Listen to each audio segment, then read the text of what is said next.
बोली, हम जज बोलता नहीं। सर हम असिस्टेंट कमिश्नर विजय मूर्ति बोला था। पूर्व मंत्री बीबीआर के ऊपर एक खून के केस बाट, इमीडिएटली अरेस्ट वारंट। वही हम घरे बानी।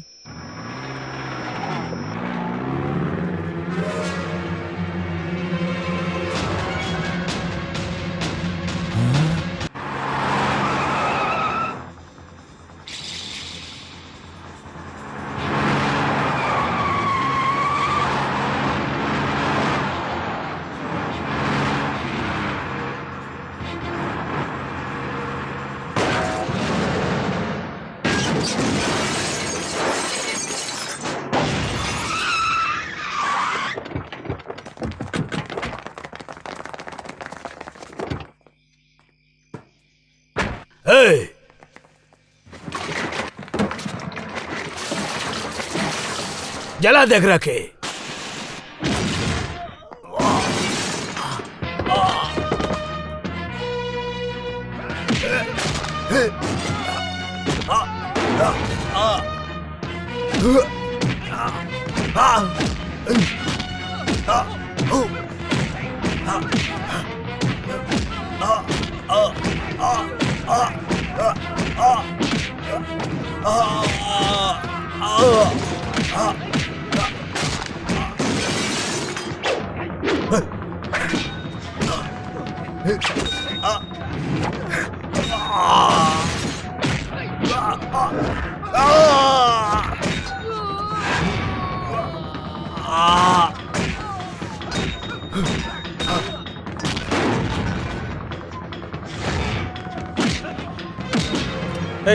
भैया जी ऐसा मत कर, ऐसा मत कर भैया जी।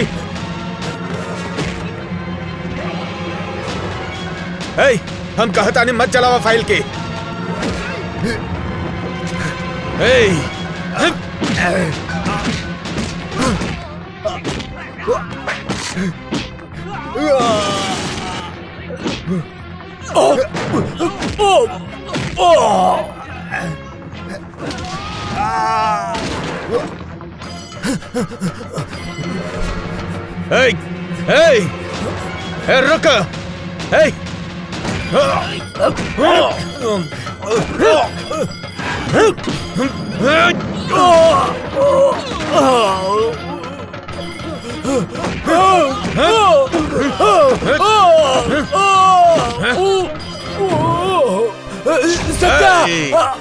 हमरा के छोड़ दो, हमरा के छोड़ दो भगवान, हमरा के नंबर हमरा के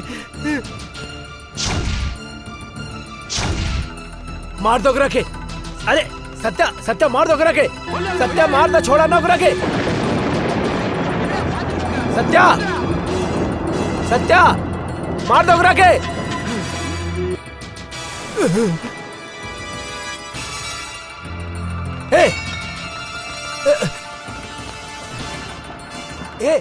काहे ओकरा के बिना मारे छोड़ देला? काहे छोड़ला? ए सत्या, अरे हम तो से पूछा तानी काहे छोड़ला? काहे छोड़ा ओकरा के सत्या? राउर भैया ही के कारण बाड़े, राउर भैया ही के कारण बाड़े। मरते समय भी आशीर्वाद दे गईले। हाँ, उदय मूर्ति कारण बा। उनके मौत के प्रायश्चित करे खातिर ही सर हम भागत आनी ना सर, हम केहू के जान से ना मार सकेले। कौन हूँ? कलेक्टर लीलावती के जिंदा जलाए वाला हैवान है वो। अरे कानून भी ओकरा के फांसी के सजा देई। उस सगरो सबूत के राख कह के चल गई। अब ओकरा के कटघरे में तका कोर्ट के दरवाजे तक भी ना खड़ा कर पाई। छोड़ देला ओकरा के, छोड़ देला ओकरा के।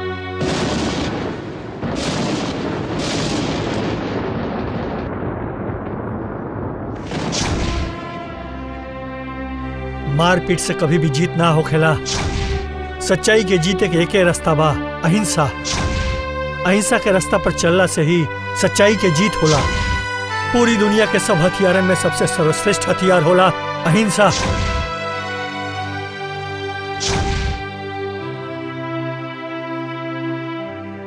रास्ता बा सर, सजा दिलावे के रास्ता बा। कैसे? वो कलेक्टर के हत्या भइल बाना सर। हाँ। लीलावती का खून बीबीआर भैया जी कैले बा, ये सच बाना सर। हाँ। ये खातिर के सजा मिले के चाहिए, ये सच बाना सर। हाँ भाई, इतना सच हमने के पास रहते हम काहे झुक रहल बानी सर? सच्चाई के रास्ते पे चल के सच्चाई की जीत कराए। वो कौन रास्ता बा हम जान गई नी। वो रास्ते पर चले के हम डिसाइड कैले बानी।